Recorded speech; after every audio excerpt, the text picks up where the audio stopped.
The Morning Majlis, talking the stories that are shaping headlines.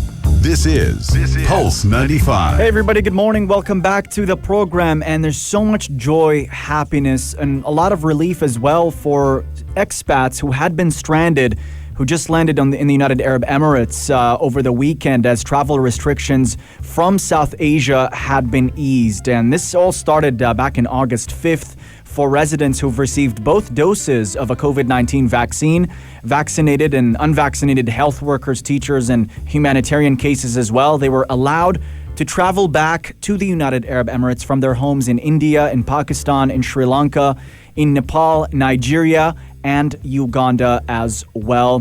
First set of stranded residents from India have landed in Dubai and Sharjah as well, in flights operated by Emirates and Air Arabia early in the day.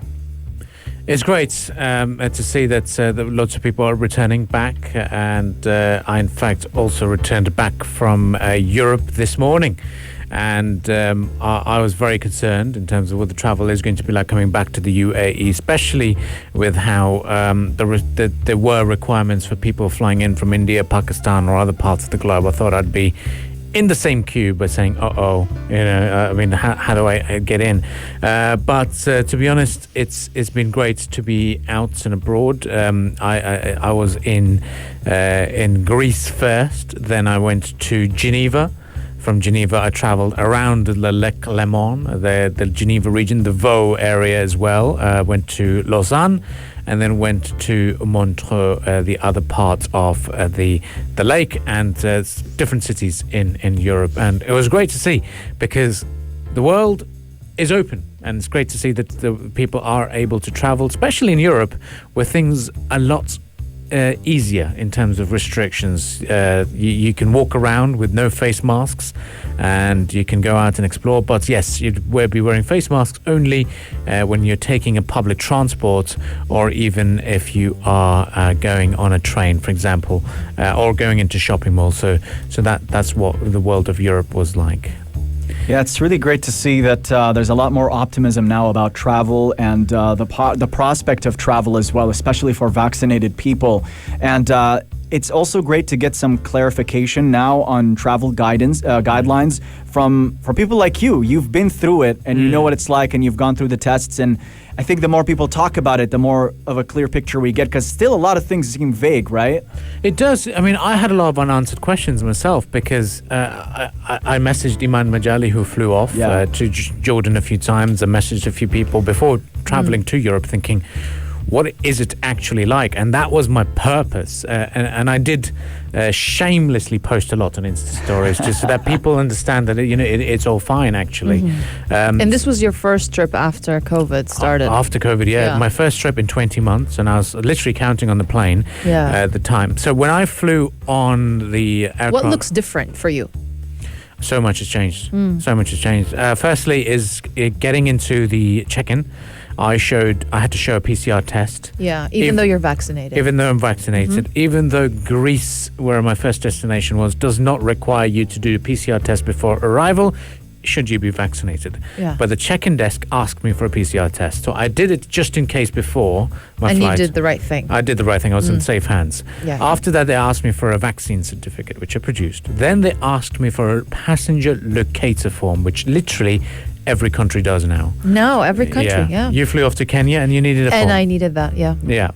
So that's like their contact tracing form. So if someone were to be affected by a virus, wherever you are, they have your details, so they can They know where you're going to be you. staying and all of that. Exactly. Yeah. Now, my second thought in my mind was, what's it going to be like flying? Because I went on the fully vaccinated flight. That was my first flight in 20 months, and I flew only above the UAE. I remember that, yeah.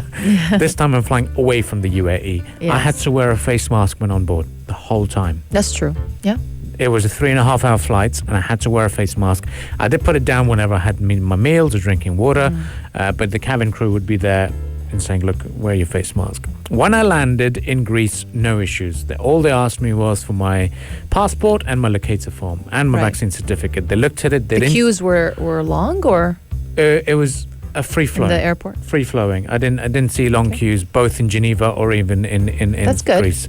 Then my big question was, what's it going to be like in Greece? Is they going to be like, checking my form? I literally had a printout of my locator form and my vaccine certificate folded in my wallet, and I carried the screenshot of the apps just in case if they didn't accept the apps.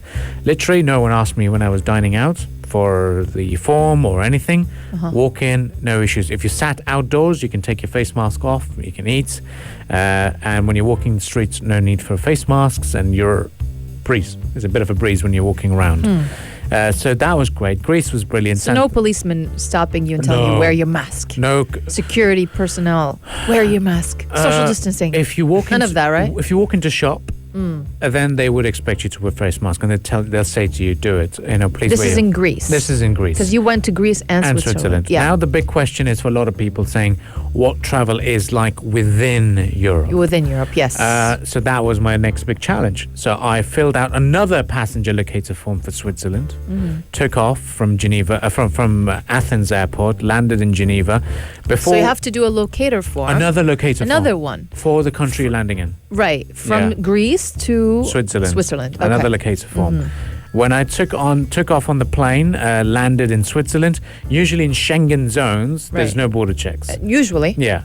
And then I landed in Geneva airport, took my bags out. Before collecting my bags, just after the plane, there was a security check. Yeah. They checked my passport, they checked my passenger locator form and my vaccination certificate again. After that, I was allowed out. And Geneva, brilliant place. You step out of the airport, the city is so within... It's only a few minutes drive from the airport. So I was amazed by the vibe. I was amazed that people were out and about celebrating their National Day as well on 1st of August. Nice. I did not know it was then, and I realized it was. I was like, all right, I'm going to join the party. And it literally was a party. It was raining, it was drizzling. People were still out in large numbers by the Geneva fountain and taking the photos and whatever. I spoke to a lot of people there, tourism operators. I spoke to tour guides, and all of them said we were the worst affected people city-wise.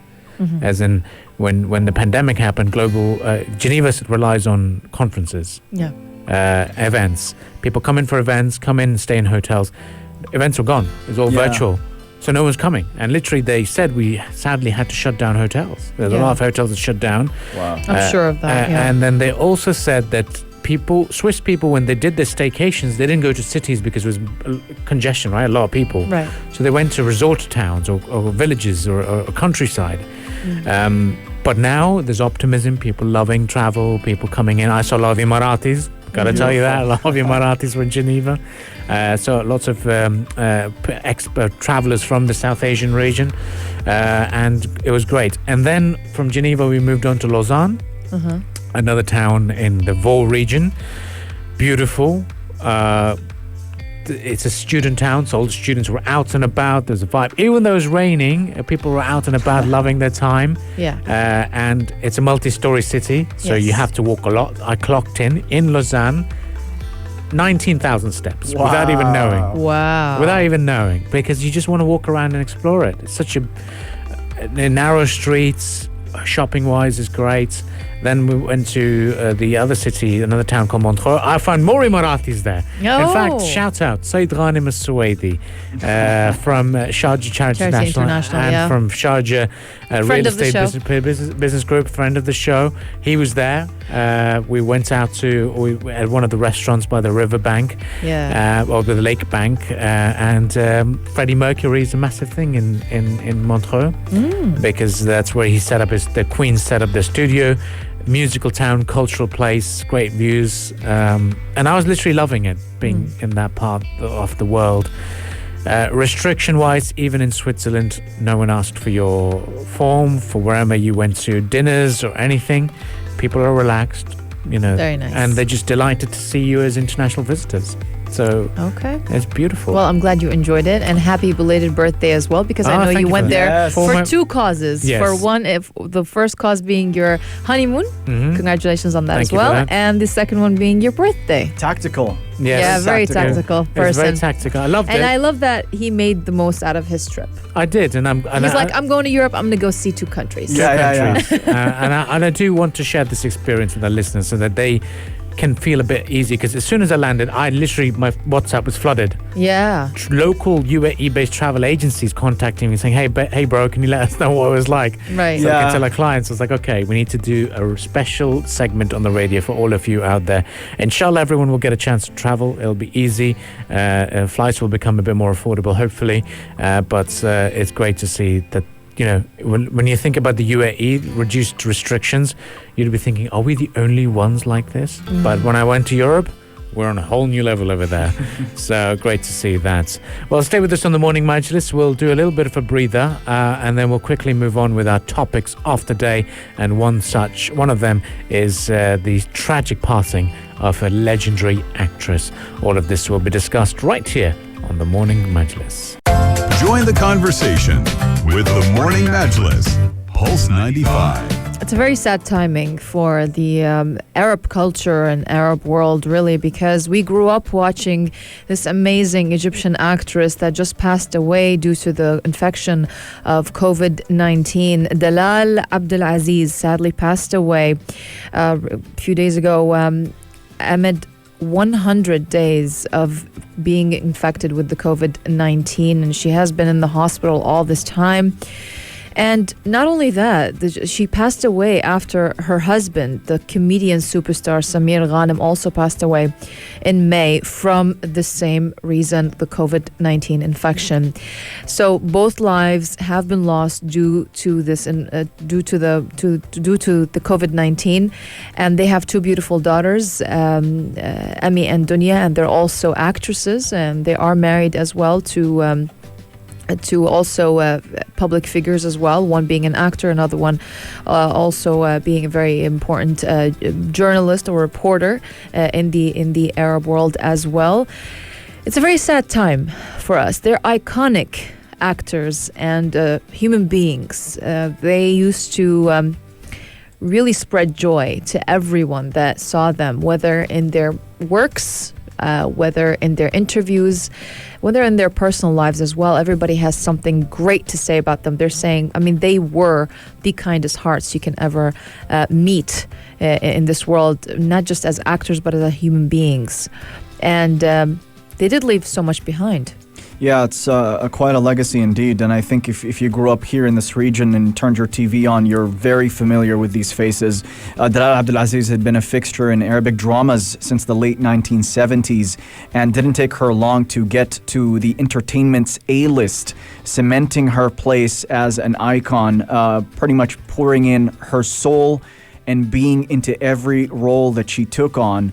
And she's a fixture in television, and so was her late husband Ghanem as well, who they married in 1984, and became one of Egypt cinema's most beloved celebrity couples with millions of fans all around the world as well. So a great loss indeed. And what's especially moving as well is, and Ron and I were talking about this, Dalal Abdaalaziz's very final scene in the most eerie way, airing in Ramadan, centered on loss and passing on from this world. Yeah, she did. She did star in the series, Egyptian series is called Muluk al-Gad'ana, and I believe that she had. I didn't watch it personally, but I saw the scene with you right now, and that was touching because everyone in social media, they were exchanging that video, and it's viral now.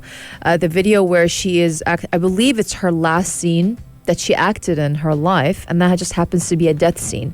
She was expecting, she was kind of like foreseeing or expecting her death, and she was talking about death in that scene, and everyone now is like that video circulating all over social media, so it's very touching. And that's a scene that actually made a lot of people at the time, according to people who actually saw that at the time, they cried watching it, and she wasn't dead or anything. She wasn't suffering from anything. So now it's circulating after her death, and which makes it even more touching, more symbolic as well. Listen, Dalal Abdaal and Samir Ranam, both of them, they contributed towards shaping entertainment culture, not just in Egypt, but in the Arab world as well. And I'm so sad, because of this, not just because we lost two icons, but they suffered so much. We've seen her husband, who was he died at the age of 84 in May. He also spent nearly 2 weeks in the intensive care unit, and she spent more than 3 months in the hospital as well. And when he passed away, I know that there were reports coming out saying that they did not want to tell her, because that was her life partner, that was her husband, that was her best friend, that was the father of her kids. Her health was already deteriorating, and they did not want to hurt her even more by telling her that your husband passed away. So I know that there were reports saying that they didn't tell her that her husband passed away. So while the whole world was mourning his death, she was just suffering, and she didn't know that she actually just lost as well the love of her life. And she always talked about how they met, and I love their story, how they met and how they fell in love. He actually is much older than her. Yeah. More than 20 years older than her, I believe. Yeah. I love the story, how they met in one of his theatrical plays, because he was the lead actor in that theatrical play that they met at back then. And she was just starting out as an actress, and she was much younger than him, but she fell in love with him. And she started saying how she met him. She used to follow him around and tell him, "You're going to marry me. You're going to marry me." And he's just like, "I'm too old for you. I'm too old for you." It's so funny the way she tells the story and how he tells the story. So then he's so funny to a way that he's saying, "You know what? When you want to get rid of a woman, just marry her." He's so funny when he always had some funny things to say. So yeah, he married her, and he's like, and I had 2 girls with her, and those girls are Emi and Dunya, and they're also very well-known actresses, very amazing girls, and they're married to also amazing men who are very well known in the Arab society as well. Well, amazing to see such a great life, and it's worth also remembering the fond memories that people have of such an icon. And sadly we've lost many because of, not only because of the pandemic, but some because of mental health challenges as well. We've seen Robin Williams also being one of them, and the renowned actors of our time and our generation as well, tragically losing their lives. So it's very important to celebrate their work and appreciate the art that they bring to our world. Well, stay with us on the Morning Majlis. We'll be back again right after the news headlines, continuing the discussions here on the Morning Majlis. Up next, we continue our discussion on the world of entertainment as well as a bit of sports. You're listening to the Morning Majlis only on Pulse 95. Entertainment headlines. Entertainment headlines. Entertainment headlines. This is The Buzz. This is The Buzz. We're talking about vaccination and friends. Yeah, both literally and literally and referring to the figuratively. show as well. Exactly. Jennifer Aniston. She's got a lot of people talking right now because she recently said that she, quote, lost a few people in my weekly routine who have refused or did not disclose whether they had been vaccinated against COVID-19. Essentially, Jennifer Aniston cut people off her life because they did not get the COVID-19 vaccine. And this prompted a pretty heated... heated... Is that shallow, or is that just like the right thing to do? Well, I mean, it's a lot of opinions about this. Some people are saying that this is insensitive, that you should respect people's choices. But one person commented saying, quote, if she's vaccinated, she's protected, correct? Yeah. Why be worried about people who are unvaccinated around her? Then she replied to that She comment. could be a carrier. Yeah, she replied saying, because if you have the variant, you're still able to give it to me. Yes. And she said, I may be able to get slightly sick, but I'll not be admitted to a hospital or die, but I can give it to someone who does not have the vaccine and whose health is compromised, and therefore I put their lives at risk, and that's why I worry. We have to care more about that just ourselves. And then that's got a lot of people talking now. Is this something we should do? Is this the right thing to do? I don't know if I'm going to cut people off my life, because maybe they have their own thoughts about this. They have their own beliefs, and I have to, also I have to respect their beliefs and thoughts. Maybe they have some underlying medical conditions that is not, permitting them to take the vaccines as well.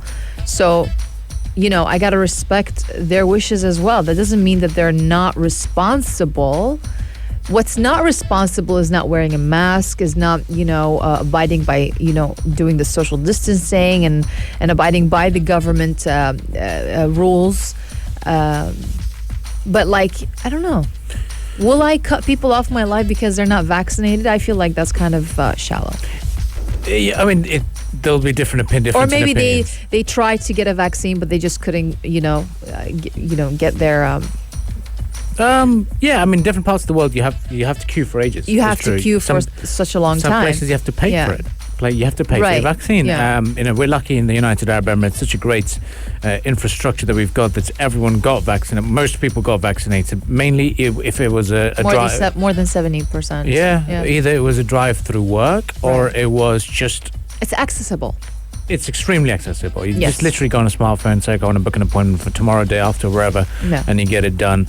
To be honest, it's interesting to see people's opinions and the way it is going to be conducted. But what I observed in Europe, comparing it to the UAE, in the UAE, it felt like everyone had to be vaccinated to an extent. Right. There was so many restrictions. You can't enter a government building. You can't do this. It just became a norm that it's normal to get vaccinated.